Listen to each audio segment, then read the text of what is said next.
Hello students, कैसे हैं आप सभी। स्वागत है आपका हमारे YouTube channel MP learning class में। तो स्टूडेंट्स, आज हम लोग आपके लिए एडगढ़ अभ्यास पुस्तिका सामाजिक विज्ञान सब्जेक्ट का भूगोल का अध्याय 4 लेके आए हैं। इसके पहले के वीडियो में आपको हमने अध्याय 3 आपको प्रोवाइड किया था। पहला आपका पर्यावरण था, दूसरा आपका पृथ्वी के अंदर और तीसरा आपका हमारी बदलती पृथ्वी आपको हमने प्रोवाइड करी थी। आज हम देखेंगे वायु, ठीक है, अध्याय 4। तो चलिए देखते हैं अध्याय 4 क्या है वायु के बारे में। अध्याय 4 वायु, इसका क्वेश्चन देखते हैं। पहला क्वेश्चन क्या है, वायुमंडल में सर्वाधिक पाई जाने वाली गैस कौन सी है। तो ऑप्शन में क्या दिया है, कार्बन डाइऑक्साइड, नाइट्रोजन, ओजोन और ऑक्सीजन। तो सही आंसर क्या जाएगा आपका, बी जाएगा इसमें आपका नाइट्रोजन। ठीक है, नाइट्रोजन गैस जो है सबसे ज्यादा पाई जाने वाली गैस है वायुमंडल में। दूसरा क्वेश्चन देखते हैं, वर्षा का प्रकार नहीं है। तो ऑप्शन दिया है संवहनी वर्षा, पर्वतीय वर्षा, चक्रवाती वर्षा या फिर अम्लीय वर्षा।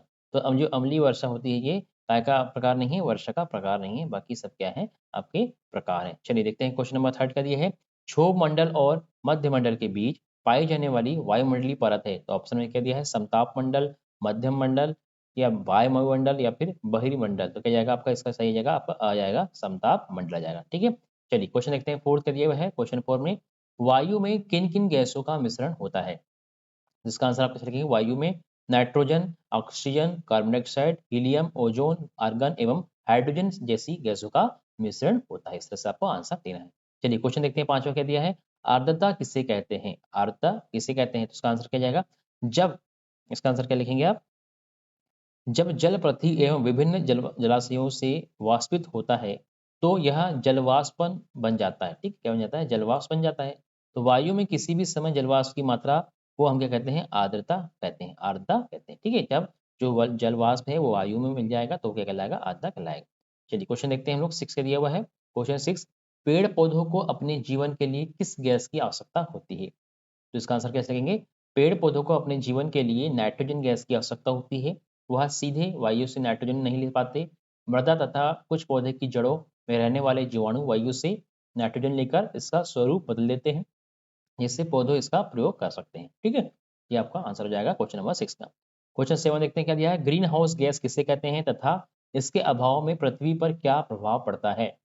इसका आंसर कैसे लिखेंगे आप, कार्बन डाइऑक्साइड वायुमंडल में फैलकर पृथ्वी से विकिरित ऊष्मा को पृथ्वी पर रोककर ग्रीन हाउस प्रभाव पैदा करती है, इसलिए इसे ग्रीन हाउस गैस भी कहते हैं। ठीक है, इसके अभाव में धरती इतनी ठंडी हो जाती है कि इस पर रहना असंभव होता है। ठीक है, तो जो कार्बन डाइऑक्साइड है वो एक तरह से हमारे लिए फायदेमंद है, लेकिन कुछ ही मात्रा में, अगर ज़्यादा हो जाएगी तो उससे हानि हो सकती है। ज़्यादा गर्म हो जाएगी पृथ्वी और सब चीज़ पिघल जाएगा।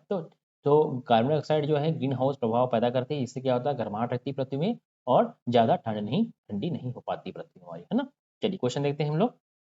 8वां, हरे पादप अपने भोजन को निर्माण के लिए किस गैस का प्रयोग करते हैं। ठीक है, ये आपका क्वेश्चन जाएगा। तो इसका आंसर करेंगे, हरे पादप अपने भोजन के निर्माण में कार्बन डाइऑक्साइड गैस का प्रयोग करते हैं और ऑक्सीजन गैस वापस देते हैं। ये आपका आंसर हो जाएगा।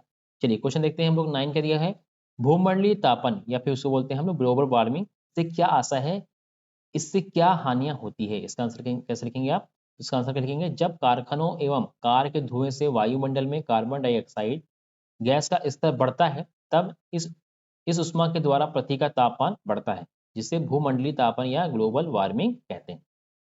इसकी हानियां क्या है, देखिए।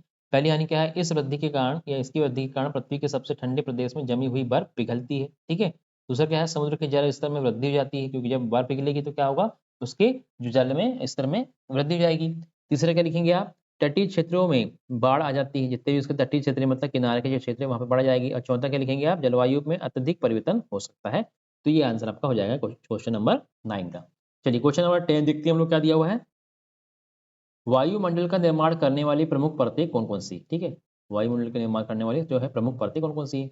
इसका आंसर करेंगे, पहला क्या है, क्षोभ मंडल है, दूसरा समताप मंडल है, तीसरा मध्य मंडल है, चौथा वायुमंडल है और पांचवा क्या है, बहिर्मंडल। ठीक है, तो ये 5 परतें होती हैं जो वायुमंडल का निर्माण करती है। चलिए क्वेश्चन देखते हैं। 11 का दिया है, पवन किसे कहते हैं, पवनों को मुख्यतः कितने प्रकारों में विभाजित किया गया है।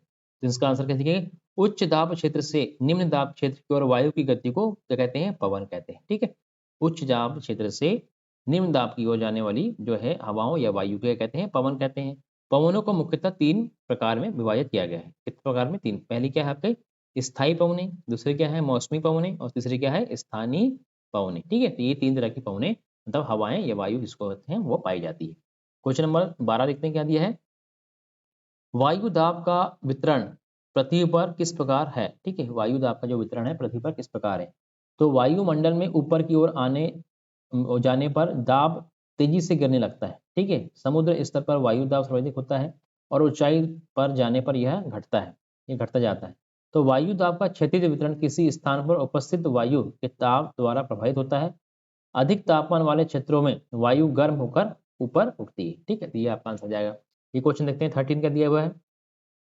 मौसम और जलवायु में अंतर लिखिए। ठीक है, मौसम और जलवायु में क्या लिखना है आपको, अंतर लिखना है। तो पहला क्या लिखेंगे, मौसम। मौसम वायुमंडल की प्रत्येक घंटे तथा दिन प्रतिदिन की स्थिति होती है। जो मौसम होता है वह वायुमंडल की प्रत्येक घंटे तथा दिन प्रतिदिन की क्या होती है, स्थिति होती है ना।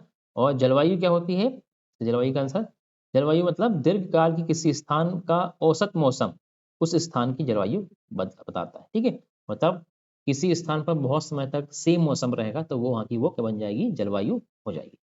चलिए क्वेश्चन नंबर देखते हैं हम लोग 13 के बाद। ये आपका जो अध्याय था ये कंप्लीट होता है। इसके जो क्वेश्चंस के आंसर है हमने आपको प्रोवाइड कर दिए। इसको आप अपनी एडिटिंग अभ्यास पुस्तिका नोटबुक में नोट डाउन कर सकते हैं, इनको अच्छे से याद कर सकते हैं क्योंकि ये बहुत ही इंपॉर्टेंट क्वेश्चन है आपके एग्जाम के पर्पज से। तो ये वीडियो आपको कैसा लगा हमें कमेंट बॉक्स में बताएं। वीडियो को लाइक करें, शेयर करें अपने फ्रेंड्स को और चैनल को सब्सक्राइब जरूर कर दें ताकि इसके आने वाले जो वीडियोस हैं आपके कोर्स से संबंधित आपको तुरंत मिल जाएंगी। वीडियो देखने के लिए बहुत बहुत धन्यवाद। Thanks for watching.